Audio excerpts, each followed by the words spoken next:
Dalam nama Bapa dan Putra dan Roh Kudus. Amin. Allah Bapa di surga,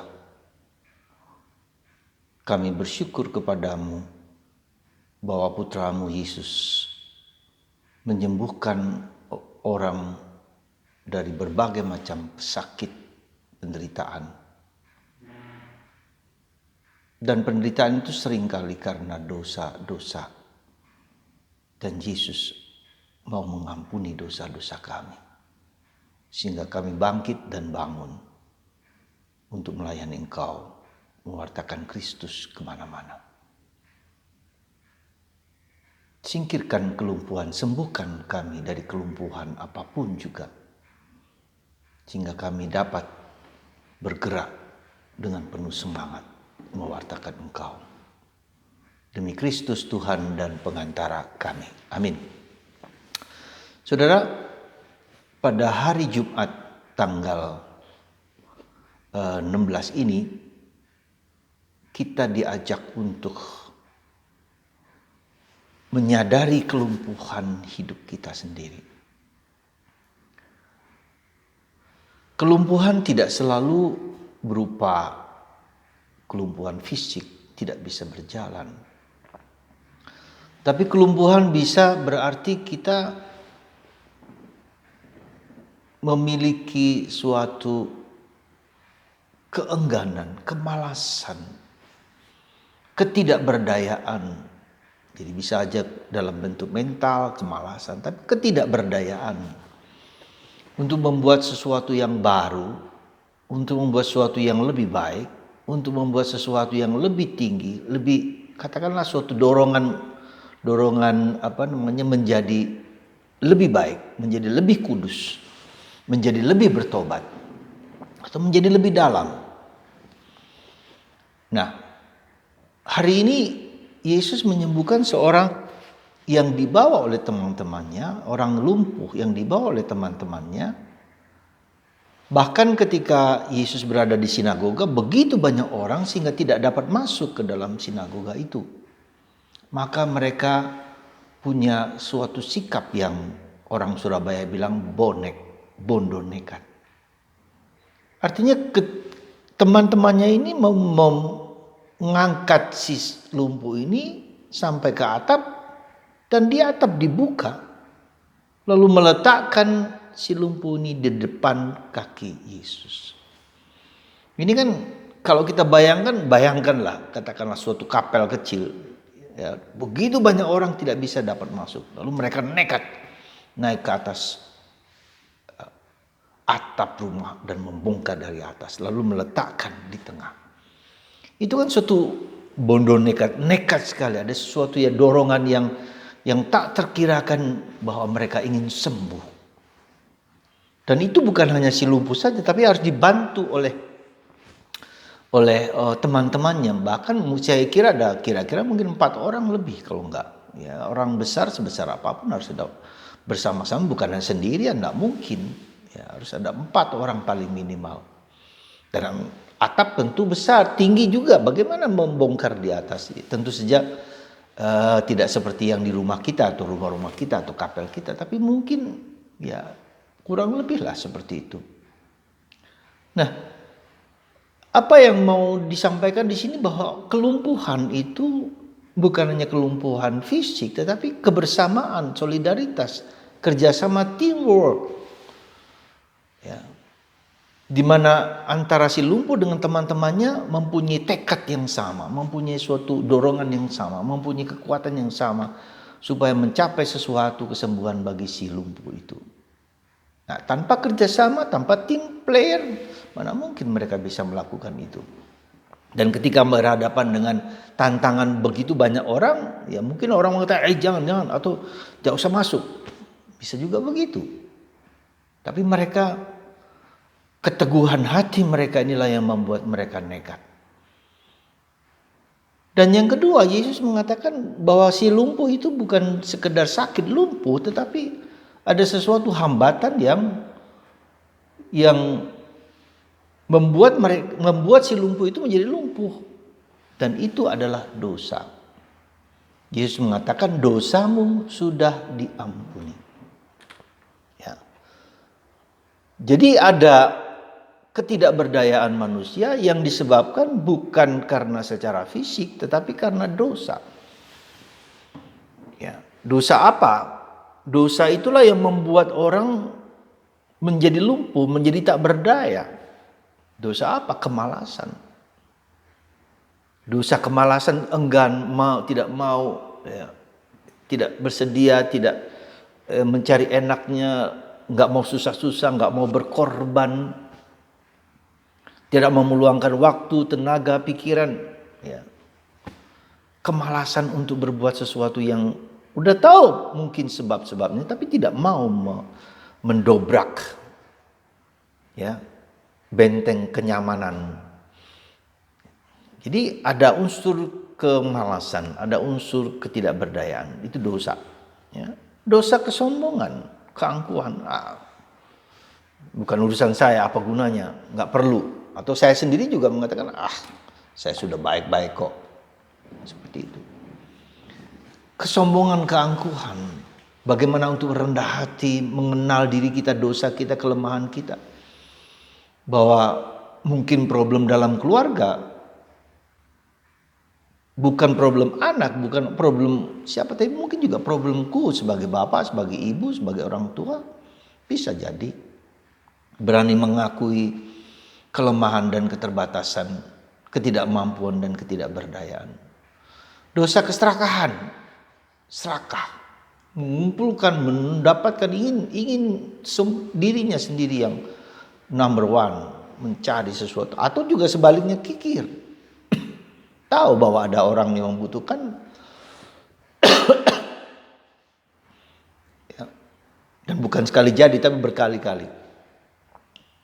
Dosa apa? Kemarahan, mudah marah. Hal kecil bisa meledak. Ya. Dosa kecabulan,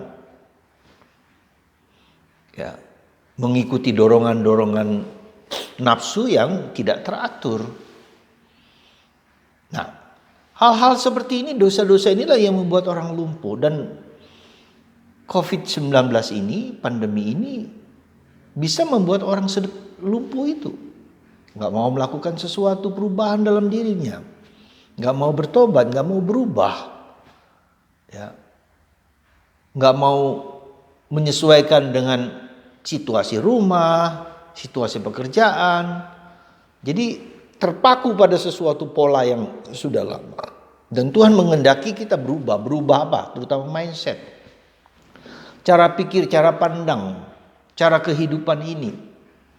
Ya, kita tidak lagi aspek komunal yang terlalu ditekankan, kebersamaan. Lupa juga aspek internal, personal, relasional.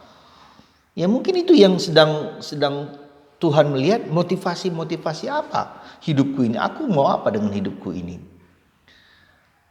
Dan virus ini cukup, boleh dikatakan cukup mengerikan. Karena orang yang merasa tidak apa-apa tiba-tiba kena sakit dan dengan cepat amblas.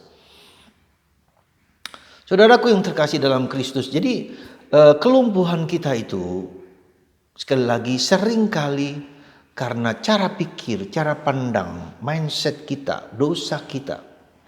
Mari kita diajak sekarang ini, selama setahun lebih ini kita diajak oleh Tuhan untuk menggulati, bergelut, mencari, ya, cara pikir, cara pandang apa yang membuat kita lumpuh, yang membuat kita tidak maju berkembang. Ya. Saatnya kita sekarang, ya, diajak oleh Tuhan, dipaksa dalam tanda petik oleh Tuhan untuk menemukan, ya, akar-akar kelumpuhan hidup kita. Dan itu butuh suatu dialog, komunikasi dengan orang-orang di sekitar kita. Ya, siapa saja, mungkin dengan suami Anda, dengan istri Anda, dengan keluarga Anda, dengan teman Anda, dengan pastor Anda, dengan diajak untuk menggeluti, melihat kembali. Ya. Jadi Sekali lagi musuh kita datang pada waktu yang tidak kita sangka-sangka, dan itu membuat banyak orang terkejut. Ada orang tiba-tiba meninggal, termasuk pastor juga, yang kita tidak duga, supaya orang shock, sekarang ini dibuat shock. Nah, saudara, mari saya berharap kita bersama berharap untuk mengenali kelumpuhan hidup kita. Apa saja bentuknya? Anda yang paling tahu dari ketujuh dosa itu kira-kira apa yang menyebabkan kita menjadi lumpuh, tidak berdaya. Dan apakah saya juga bersedia mengajak orang lain untuk mendiskusikan, untuk berbicara, untuk berdialog? Mungkin juga sekarang ini orang kelumpuhan sudah bosan juga dengarkan khotbah-khotbah, renungan-renungan pastor, siapapun juga, bentuk tulisan-tulisan rohani. Orang juga jenuh lama-lama lewat WA itu, karena tidak ada komunikasi personal di situ. Maka di situ juga penting bagi kita adalah suatu relasi personal dengan Yesus. Jadi mungkin menurut saya salah satu yang paling fundamental dalam pengalaman pandemi ini adalah relasi personal dengan Yesus. Ya. Saya pun mencoba untuk menemukan personal dengan Yesus. Ya. Apa yang saya lakukan? Ya, saya mengatakan saya coba berdialog, berkomunikasi, berwawancara, bercakap-cakap dengan Yesus. Tetapi juga mohon Roh Kudus, datanglah Roh Kudus. Datanglah Roh Kudus, penuhilah hati umatmu, datanglah Roh Kudus. Kata-kata singkat itu saya ulang-ulang terus. Ya, dengan menggunakan rosario yang saya punya ini, ya saya ulang-ulang, datanglah Roh Kudus. 2-3 kali sehari, bisa 10 kali datanglah Roh Kudus. Ya mungkin Anda tidak mungkin sampai 10 kali, mungkin 2-3 kali. Datanglah Roh Kudus, supaya Roh Kudus itu membuka mata kita, membuka hati kita, menyingkirkan segala halangan-halangan kita. Dan lalu kita lebih mendengarkan suara Roh Kudus yang berbuat baik kepada kita. Sekali lagi, sederhana tetapi coba kita jalankan. Ya, ambillah rosario ini sebagai cara, lalu biji-bijinya ini, ya, biji-biji datanglah Roh Kudus, datanglah Roh Kudus, datanglah Roh Kudus, datanglah Roh Kudus, datanglah Roh Kudus, ya, setiap hari, sehingga kita bisa mendengarkan suara Tuhan. Sekali lagi, semoga kita semua dibebaskan dari segala kelumpuhan berkat bantuan orang lain, berkat siapapun juga. Dan tentu saja kelumpuhan dengan temannya paling harus ada menjadi teamwork, menjadi kerjasama. Tahu sadar bahwa kita butuh sesuatu yang perlu diperbaiki dalam diri kita.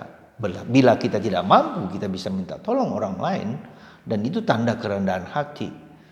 Semoga Anda semua, kita semua hari ini disadarkan ada banyak kelumpuhan-kelumpuhan dalam diri kita. Kelumpuhan mental, kelumpuhan psikologis, kelumpuhan rohani, kelumpuhan fisik, ya. Karena 7 dosa itu, Tuhan membebaskan kita dari segala dosa, ya, dan kita disembuhkan lewat tangan hamba-Mu ini yang penuh kelemahan. Tuhan, berkatilah anak-anak-Mu ini ya Bapa, dimanapun mereka mendengarkan. Hanya Engkaulah yang dapat menyembuhkan kami dari segala kelumpuhan-kelumpuhan, terutama karena virus ini. Berkat-Mu ya Bapa, dan Engkau menyembuhkan semua yang sakit, apapun sakitnya, karena Engkau juga melakukan yang sama lewat Putra-Mu Yesus. Bapa, Putra, dan Roh Kudus. Amin.